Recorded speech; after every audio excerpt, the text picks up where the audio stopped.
Ja, Slovenija sodeluje v Care for Climate projektu zaradi tega, ker naslavlja podnebne spremembe. Naslavlja en vidik podnebnih sprememb izrecno in to je blaženje oziroma zmanjšanje toplogrednih plinov.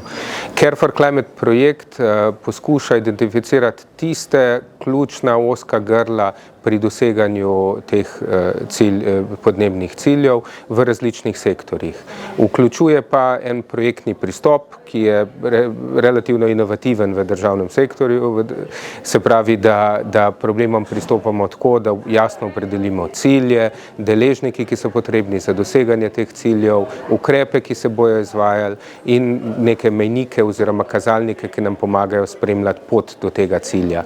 Ta projektni pristop je nujno potreben, če želimo te vrzeli, ki so identificirane, uspešno tudi premostiti. Ja, v okviru projekta Care for Climate delamo na področju ozaveščanja o podnebnih spremembah, o podnebnih politikah in tako dalje. Imamo krasno razstavo na vroči strani Alp, ki nam slikami dokazuje, kakšno prihodnost imamo, če ne zdaj ukrepamo.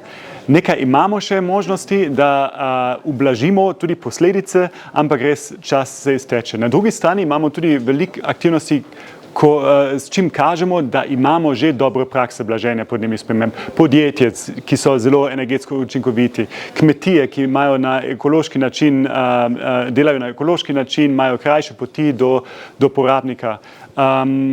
Te dobre prakse promoviramo s posnetkami in tako dalje. Delamo pa tudi aktivno z lokalnimi skupnostmi, občinami, druge iniciative, ki z lokalnimi viri lahko veliko dosežejo.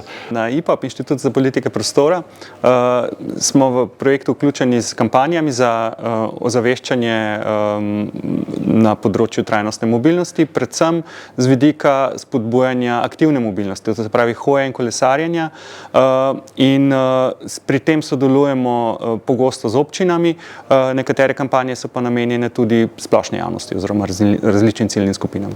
Ja, imamo 5 kampanj trenutno, nekatere so že večkrat ponovljene in jih ne bomo več ponavljali, druge smo pravzaprav šele začeli izvajati. Recimo v letošnjem letu smo začeli izvajati kampanjo, s katero občinam pomagamo pri komuniciranju recimo temu zahtevnejših prometnih ureditev, kadar se recimo odločijo, da bi z avtomobilom bodisi odvzeli nekaj prostora oziroma naredili vožnjo z avtomobili malo zahtevnejšo, kar je seveda vedno težko, tako politično kot z vidika sprejemljivosti samega ukrepa izvesti, zato seveda mi pomagamo pri komuniciranju takih ukrepov, ki k temu lahko pomagajo. Statistični podatki kažejo, da v Sloveniji smo v letu 2022 zavrgli skoraj 151 tisoč ton hrane.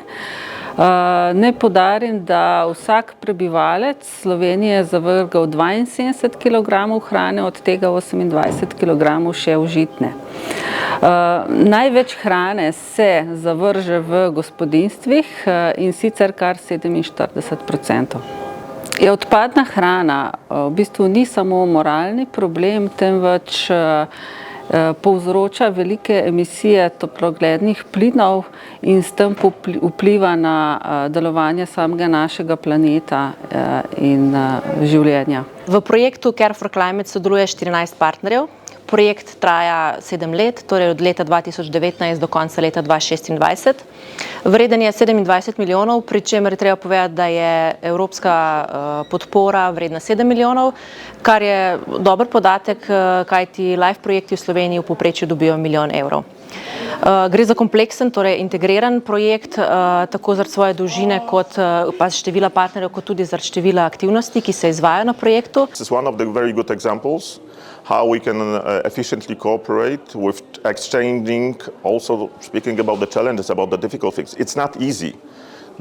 Protecting the climate, it's nothing easy. So I really appreciate, and my colleagues in SNIA, we really appreciate the cooperation with the Slovenian authorities and the actors and beneficiaries in many projects that we've got, not only that one, but as I mentioned, it's lots of projects. The cooperation, the quality of the authorities of Slovenia is also very, very high. So we appreciate that a lot.